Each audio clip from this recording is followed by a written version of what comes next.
সিএনএনও বলছে যে ইউনূসের সঙ্গে সেনাপ্রধানের একটা দ্বন্দ্ব তৈরি হয়েছে। তো এই কথাটুকু শুনে আমার কাছে একটু অবাকই লাগলো। সিএনএন বলছে, সিএনএন তো একটা আন্তর্জাতিক খ্যাতিসম্পন্ন মিডিয়া, তারা যদি বলে তাহলে তো তারা সব খোঁজখবর নিয়েই বলার কথা। আমি তাৎক্ষণিকভাবে সেটা ওপেনও করলাম এবং যেভাবে কথাগুলি বলা হচ্ছিল, মানে সিএনএনের স্টাইলটা যেন এরকম না। আমি যতটুকু সিএনএন বিভিন্ন সময় দেখেছি, ঠিক এরকম স্টাইলে তারা কথা বলে না এবং এরকম স্টাইলে তারা নিউজও করে না। এটা আমাদের সাবকন্টিনেন্টের নিউজের মতো মনে হলো। তখন আমার আরেকজন ফ্রেন্ড এর মধ্যে দেখি আরেকটা মেসেজ পাঠিয়েছে আমাকে। সে বলতেছে যে ভাই, এই সিএনএনের পাশ দিয়ে যে লেখা যে সিএনএন নিউজ 18, এই জিনিসটা কি?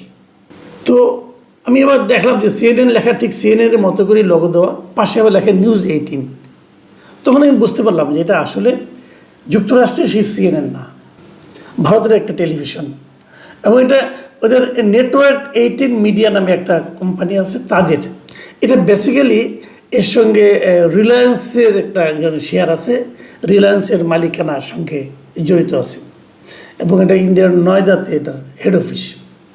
যাই হোক, এটাকে জানতাম, এটা আগে অন্য নাম ছিল, সিএনএন আইবিএন নামে তারা চলতো। সিএনএনের সঙ্গে তাদের কী সম্পর্ক আমি জানি না, বাট সেটা টোটালি ভারতীয় একটা প্রতিষ্ঠান। এটা ইংরেজিতে নিউজ করে এবং এদের অনলাইনও আছে। তো প্রচুর লোক দেখলাম দেখছে এই কারণে আমি সঙ্গে সঙ্গে ওই মানে ওদের ইউটিউব চ্যানেলটাতে গেলাম, যে দেখলাম যে কী অবস্থা, ওদের কেমন ভিউ আছে না আছে, এটা একটু দেখার চেষ্টা করলাম।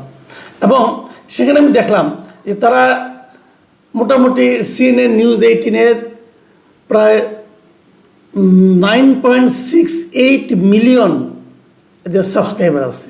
তার মানে অনেক সাবস্ক্রাইবার, প্রায় 1 কোটির মতো লোক, 96 লাখের মতো লোক এটাকে সাবস্ক্রাইব করেছে, অনেক বড় চ্যানেল। কিন্তু ইন্টারেস্টিংলি এই নিউজটা সম্বন্ধে আমি যতটুকু আগের থেকে জানি, এদের গ্রহণযোগ্যতাটা অথবা এদের স্ট্যান্ডার্ড কত আপ টু দ্য মার্ক কিনা এটা নিয়ে আমার একটু সন্দেহ আছে। আমাদের বাংলাদেশ নিয়ে তারা যে নিউজটা করেছে সেটা হেডলাইন করেছে Mohammad Yunus and army chief Wakeruzzaman tassel over বাংলাদেশে তারা দ্বন্দ্বে লিপ্ত হয়ে গেছে, এগুলো। আবার থাম্বনেইলে লেখা বাংলাদেশ পাওয়ার টাসেল ইন্টেন্সিফাইজ এটসেট্রা। মানে মূলত বলতে চাচ্ছে যে বাংলাদেশে ক্ষমতার দ্বন্দ্বে পরে লিপ্ত হয়েছে ইউনূস সাহেব এবং ওয়াকারুজ্জামান। আমাদের দেশে এটা নিয়ে কিন্তু ব্যাপক প্রতিক্রিয়া হচ্ছে। আসলে আমাদের প্রতিক্রিয়াটা কি, সেটা নিয়ে আলোচনার মূল বিষয়। তারা এই নিউজটাতে কী বলেছে, এটা হলো ইম্পর্টেন্ট কথা। দ্বিতীয় গুরুত্বপূর্ণ কথা হলো যে এটা নিয়ে তারা যে একটা অনলাইনে যে একটা মানে তারা একটা নিউজ করেছে, সেটাও আমি দেখার চেষ্টা করলাম। সেখানেও দেখলাম যে বেশ ডিটেইল তারা অনেক কিছু বলার চেষ্টা করেছে যে বাংলাদেশে কী হয়েছে। তো আমার মনে হয় এই নিউজগুলো একটু আপনাদেরকে সঙ্গে শেয়ার করার দরকার। এই কারণে এগুলো আসলে কতটুকু নিউজ আর কতটুকু এগুলো মানে অনুমান, এবং যে এই অনুমানগুলো কিন্তু আমাদের দেশে একটা অস্থিতিশীল পরিস্থিতিও তৈরি করতে পারে। কাজে আমি নিউজটা ডিটেলে একটু যাবো এই কারণে, তা নাহলে দেখা যাবে এইটাই হয়তো নানা জনের মধ্যে নানাভাবে আলোচনা হচ্ছে, এগুলি গুজব আকারে ধারণ করছে। এগুলো নিয়েই অনেকে হয়তো দেখবেন যে অনলাইনে নানা রকম সোশ্যাল মিডিয়ায় নানা রকম কথাবার্তা বলতেছে, এবং এই সমস্ত কথাবার্তা রাষ্ট্র ক্ষমতায় যারা থাকেন, সরকারে যারা থাকেন, তাদের সঙ্গে সেনাবাহিনীর আর্ম ফোর্সের মধ্যে এই ধরনের মানে পারস্পরিক দ্বিধাদ্বন্দ্বের কথাবার্তাগুলো আসলে ভালো দেখায় না। এটা আমাদের জাতীয় স্থিতিশীলতার জন্য খারাপ। কাজে আমি নিউজটা সম্পর্কে আমি ডিটেলে যাব। যে অনলাইনে যে নিউজটা আছে সেটাতে শিরোনাম করেছে Bangladesh Yunus army chief at loggerheads is emergency looming. মানে তারা বলতে যাচ্ছে যে এদের মধ্যে যে দ্বন্দ্ব হচ্ছে এর মাধ্যমে কি এখন জরুরি অবস্থা আসতেছে, এই ধরনের কথা। এবং সেখানে আমি কয়েকটা পয়েন্ট আপনাদের একটু পরে শোনাই, যে অথবা মুখে বলি, ব্যাখ্যা করে বলি যে তারা কী বলতে যাচ্ছে। তারা প্রথমেই বলেছে যে আর্মি চিফ নাকি খুব জরুরি ভিত্তিতে নিজেদের মধ্যে একটা প্ল্যান অফ অ্যাকশন নির্ধারণ করার জন্য একটা মিটিং ডেকেছেন, এবং তিনি নাকি ডক্টর ইউনূসকে চাপ দিতে চাচ্ছেন যে যত তাড়াতাড়ি সম্ভব নির্বাচন দেওয়া হোক। এই যে কথাটা বলেছে এই মানে যে লেখক সাংবাদিক, তার সোর্সটা কি, উনি লিখেছেন যে সেইড আর্মি সোর্সেস, মানে সেনাবাহিনীর সূত্রগুলো তাকে জানিয়েছে। এই সূত্র কে এটা কিন্তু কেউ জানে না, ওনারাও বলেননি। দেখুন, অনেক সময় সূত্র ছাড়াও কথা বলা যায়, বাট সেগুলোরও কি আপনি যখন একটা কিছু নিয়ে ব্যাখ্যা করেন অথবা একটা কিছু নিয়ে রাজনৈতিক বিশ্লেষণ করেন, তখন আপনি 2-3টা ঘটনার প্রেক্ষিতে একটা কিন্তু সিদ্ধান্ত অথবা অনুসিদ্ধান্ত অথবা একটা হাইপোথিসিস আপনি হয়তো কিছু একটা দিতে পারেন, একটা ধারণা দিতে পারেন। কিন্তু যখন আপনাকে রিপোর্ট করবেন তখন কিন্তু আপনাকে সোর্স সম্পর্কে মানে পাঠককে আপনার নিশ্চিত করতে হবে যে এটা আপনাকে কে বলেছে। কিন্তু এখানে একদম মানে কোট অ্যান্ড কোট কথাটা আছে, কিন্তু কথাটা কে বলেছে তা কিন্তু উল্লেখ নাই। যাই হোক, এরকম তার সমস্ত রিপোর্টটাতেই সোর্সেস সেট মানে কে সোর্স ওনারা একবার সেটা ক্লিয়ার করেন নাই। তারপরে ওখানে যে কথাগুলি বলা হয়েছে সেখানে বলা হয়েছে যে মূল যে সমস্যাটা বেঁধেছে সরকারের সঙ্গে সেনাবাহিনীর, সেটা হচ্ছে গিয়ে যে মানে বৈদেশিক এক ধরনের ইনফ্লুয়েন্স, বৈদেশিক প্রভাব, বহির্রাষ্ট্রের একটা প্রভাব এই সরকারের মধ্যে ইউনূস সরকারের উপর দেখা যাচ্ছে। এবং আর্মির পক্ষ থেকে কেউ কেউ ইউনূস সরকারকে একটা পাপেট গভর্নমেন্ট বলছে, অফ সার্টেন কান্ট্রি অথবা কোনো একটা বহির্শক্তির। এই জিনিসটা আর্মি পছন্দ করছে না। এবং তারা আরেকটা জিনিস যেটা পছন্দ করছে না, যে মানে ডক্টর ইউনূস আর্মির মধ্যে নাকি এক ধরনের বিভাজন তৈরি করতেছেন। এবং সেই বিভাজনটা তৈরি করেছেন উনি যে ন্যাশনাল সিকিউরিটি অ্যাডভাইজার নিয়োগ করা হয়েছে একজনকে, মিস্টার খলিলুর রহমান, তাকে নিয়োগের মাধ্যমে এটা নাকি এই বিভাজনটা তৈরি করা হচ্ছে আর্মির মধ্যে। এই ধরনের কথা ওখানে বলা হয়েছে, এই রিপোর্টে বলা হয়েছে। এবং এখানে এই বিভাজনের দিক দিয়ে কোন দিক দিয়ে এর মধ্যে খলিলুর রহমান আর্মি চিফ বাদ দিয়ে আরেকজন উচ্চপদস্থ লেফটেন্যান্ট জেনারেলের সঙ্গে উনি মিটিং করেছেন, সেটাও বলা হয়েছে আর্মি চিফকে বাদ দিয়ে।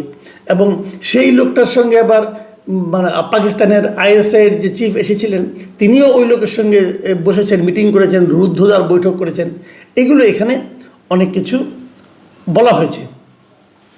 এখন এই যে কথাগুলি বলা হলো এর মাধ্যমে ওনারা বোঝাতে চেয়েছেন যে আর্মির মধ্যে এখন মানে অনেকটা প্রো ইসলামিক ISI বনাম প্রো আওয়ামী লীগ অথবা বাংলাদেশের স্বাধীনতার সপক্ষে এই ধরনের দুটো গ্রুপিং হয়ে গেছে বলে ওনারা বলছেন। আমার না মনে হয় কি এগুলি সবই এক ধরনের খোঁচাখুচি, মানে মানুষের পরস্পরের মধ্যে অবিশ্বাস ঢুকিয়ে দেওয়া এবং সেই অবিশ্বাস ঢুকিয়ে দেওয়ার মাধ্যমে এক ধরনের অস্থিরতা তৈরির প্রচেষ্টা। আপনাদের নিশ্চয়ই আমি না বললেও অনেকের মাধ্যমে অনেক সোর্স থেকে এই নিউজগুলো আপনারা পাবেন। এবং আমি আপনাদেরকে একটা অনুরোধই করব, এই ধরনের অবিশ্বাসের মধ্যে মানে পা দেবেন না।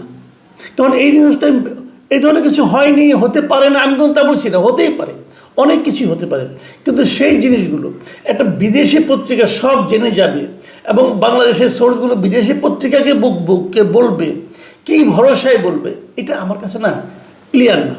তবে এরা যেটা করে বেসিক্যালি এই সমস্ত ইয়েরা, সেটা হলো কি আমরা যখন একটা মানে মানে একটা অস্থিরতা তৈরি করি, আমরা যখন একটা অবিশ্বাসের মতো অথবা পরস্পরকে সন্দেহ করার মতো যখন একটা বাস্তবতা আমরা ক্রিয়েট করি, তৈরি করি, তখন কিন্তু সেখানে অনেকে ঢুকে পড়ার চেষ্টা করে। এটাই স্বাভাবিক।